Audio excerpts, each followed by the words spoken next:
একদা এক গ্রামে জোলা তার মাকে নিয়ে বসবাস করত। জোলা ও তার মা ছিল খুব গরিব। জোলার মা অনেক কঠোর পরিশ্রম করত এবং দিন এনে দিন খেত। একদিন জোলা তার মাকে বলল, মা, আমার খুব শীতের পিঠা খেতে ইচ্ছে করে, তুমি আমাকে শীতের পিঠা করে খাওয়াবে?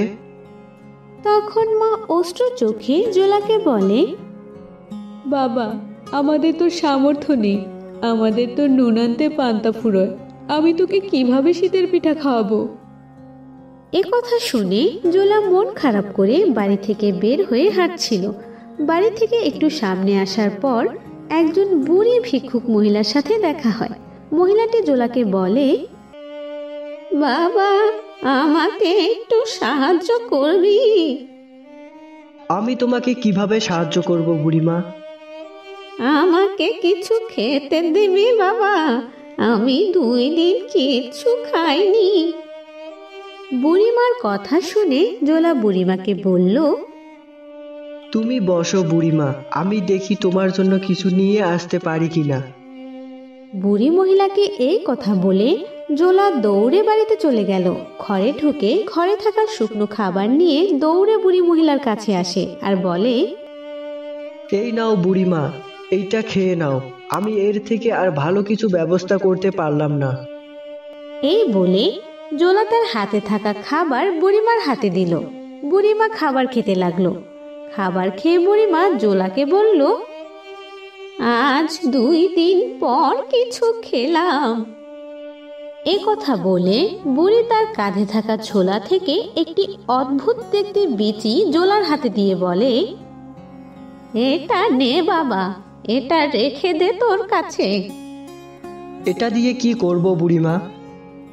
এটা এমন একটা বিচি, এটা মাটিতে পুঁতার আগে তুই যে গাছের কথা বলবি সেই গাছ বের হবে।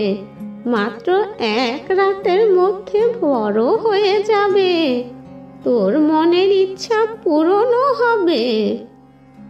বুড়ির কথা শুনে জোলা চুপ হয়ে গেল আর বুড়িমাকে জিজ্ঞেস করলো, সত্যি বুড়িমা, আমি যা বলবো সেই গাছই হবে এই বিচি দিয়ে? তুই যা বলবি সেই গাছই বের হবে এই বিচি দিয়ে।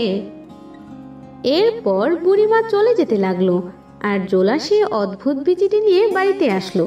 বাড়িতে আসার পরে জোলা ঘরের পাশে বিচি পুঁতে দেয় আর মনে মনে বলতে থাকে, এই গাছে যেন সব ধরনের পিঠে হয়।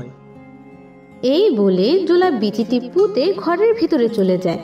পরের দিন সকাল হতেই জোলা বাইরে বের হয়ে একটি বড় গাছ দেখতে পায়। গাছে ছিল নানা রকমের পিঠা। দেখে জোলা অবাক হয়ে গাছের দিকে তাকিয়ে রইল। কিছুক্ষণ গাছের দিকে অবাক হয়ে তাকিয়ে থেকে বলল, কিছু পিঠা খেয়ে দেখি।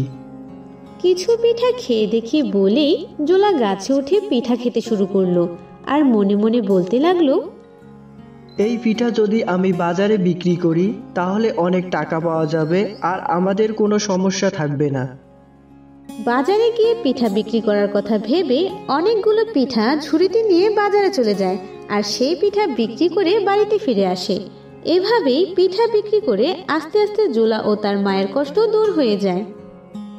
বন্ধুরা, ভিডিওটি ভালো লাগলে লাইক, কমেন্ট এবং শেয়ার করো এবং এরকম আরও নতুন নতুন ভিডিও পেতে চ্যানেলটি সাবস্ক্রাইব করে আমাদের পাশেই থাকো।